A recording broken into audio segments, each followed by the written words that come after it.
Have you ever got a complaint from an allegation filed against you by one of your prospective clients, or maybe one of the clients that you actually obtained in your book of business, and you just don't know how to deal with it? Maybe you've heard these stories and you're just kind of concerned on what you actually need to do to avoid these types of situations. In this video, I'm going to talk about exactly those two topics, how you can handle it and deal with it if an allegation comes your way. And also, we're going to talk about how you can best cover your butt to avoid these types of situations.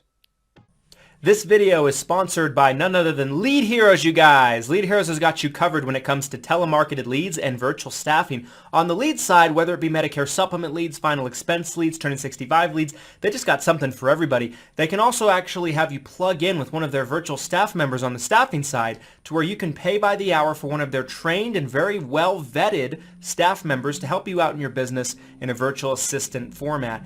Just because you watch this video, they're going to give you 10% off any order you make on their website. Link to the site can be found down in the description, so go ahead and check them out. So first things first, let's talk about an allegation that might come your way, right? What does it look like? What does this process actually entail? And what do you need to do if it happens? So what an allegation is it's when somebody that you've either talk to about doing a plan with you, or maybe somebody that's already bought a plan with you, a client of yours, doesn't feel satisfied with the experience. Maybe they don't feel satisfied with the actual product that they bought from you, and they work with either Medicare or CMS directly. Most of the time it's going to be even the carrier, either, more than it would be Medicare directly, but they might work through Medicare or the carrier in terms of filing that allegation and making a complaint. It's really a complaint against you about your level of transparency, giving them all the information that you need on a plan, and the whole 9 yards. They're just unhappy with something about the experience or the plan that they acquired from you, the agent. Okay, so usually it's going to be through a carrier. So let's say carrier XYZ. One of my clients, I sell them a policy. 6 months later, they call up the company and they make a complaint. They file a complaint against me. What will happen? Well, first things first, I'm going to usually get an email from that carrier. That carrier will tell me exactly who it is. The carrier will tell me what the allegation is that they made against me. What are they accusing me of, more or less? And what kind of information does the carrier need from me to clear this incident up? Okay. Normally, you will have a certain amount of time to get this information back. My experience has been about 5 days.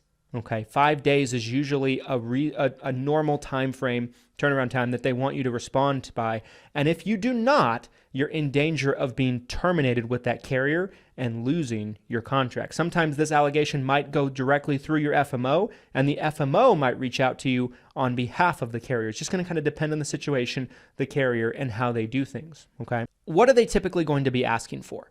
Well, in the past, they would ask for the scope of appointment.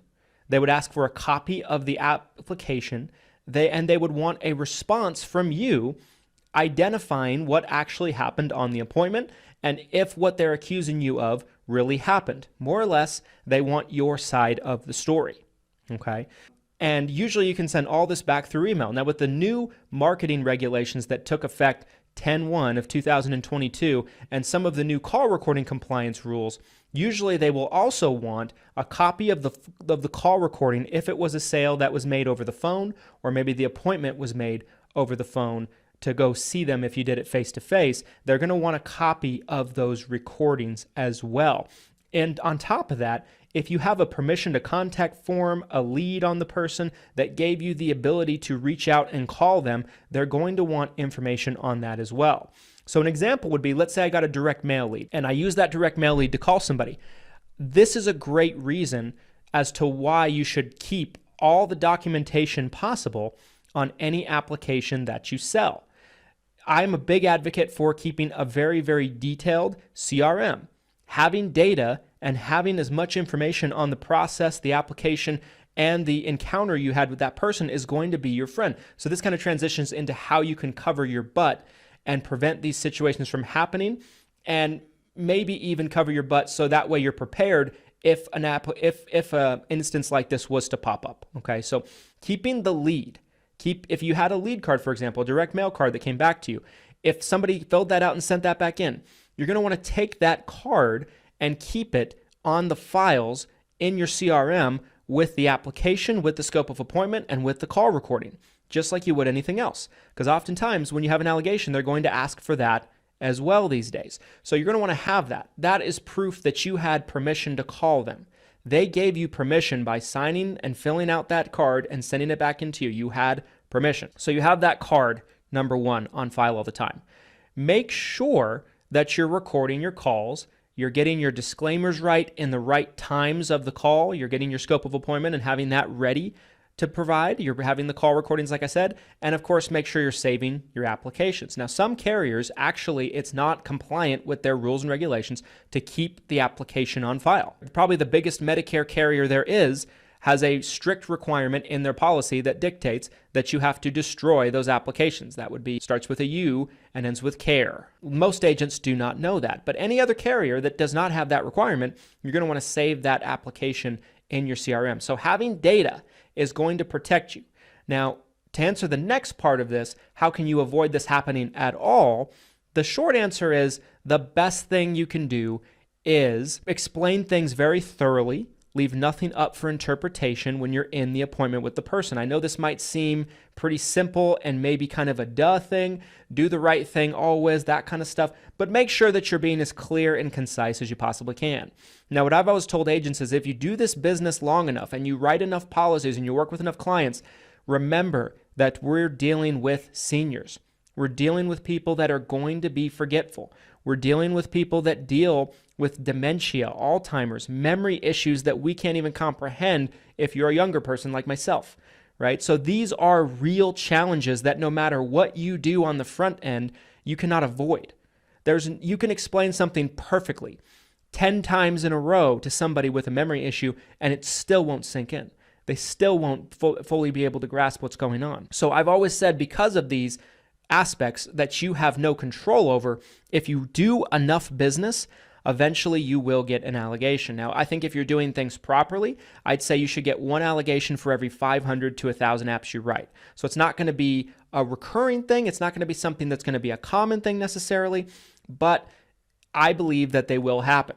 Anybody that's told me that they've written thousands of policies that have never gotten an allegation, I have a hard time believing one of those two things. Either maybe they haven't done as many policies as they claim, or two, maybe they actually have got an allegation and they just keep it quiet. Because of these things that you can't control, it will happen, even if you're perfect, even if you do everything exactly by the book at all times.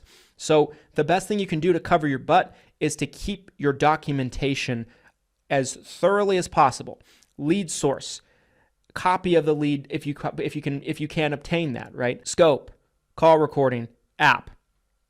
And then make sure that you take good detailed notes as well on what happened in the appointment that you can provide later on if you're going to be asked to provide information. Most allegations come back unfounded. In fact, a large majority, probably north of 90% of allegations, go unfounded, which means they have no way of proving what the client is claiming or accusing you of, and your stories don't match up. And so worst case scenario in a situation like that, you might be asked to go through a training of some kind to correct the behavior that was being accused of by the client or the member. Now, in rare situations, right, like if it's very blatant that you did something very bad or very wrong, you could be disciplined by the carrier or by CMS. Typically, those things are not common, but the best way you can make sure that those things don't happen is by having your data organized and ready to provide at the snap of a fingers upon receiving an allegation email from either a carrier or your FMO. I hope this helps you guys. This is kind of a little bit about what would happen and what you could expect in the event of an allegation being filed against you, and what you can do to avoid it, what you can also do to respond to it properly to make sure that you are proving your innocence. Allegations are a case of innocent until proven guilty, but you don't have that much time to prove your innocence and to provide that defense against yourself in terms of what actually transpired. Anyway, guys, if you enjoyed this video and you're a Medicare agent, do me a favor, let me know it by smashing the like button. If you'd like to see more videos like this, make sure to comment your thoughts down below. Have you ever had an allegation? What was the end result? I'd love to have a dialogue with you about it. Subscribe if you want to see more videos like this. We put out videos every single week to help you grow your business. And without further ado, guys, we'll see you next time. Here's to your success and your abundance. Hope to see you guys at the top. Thanks, guys.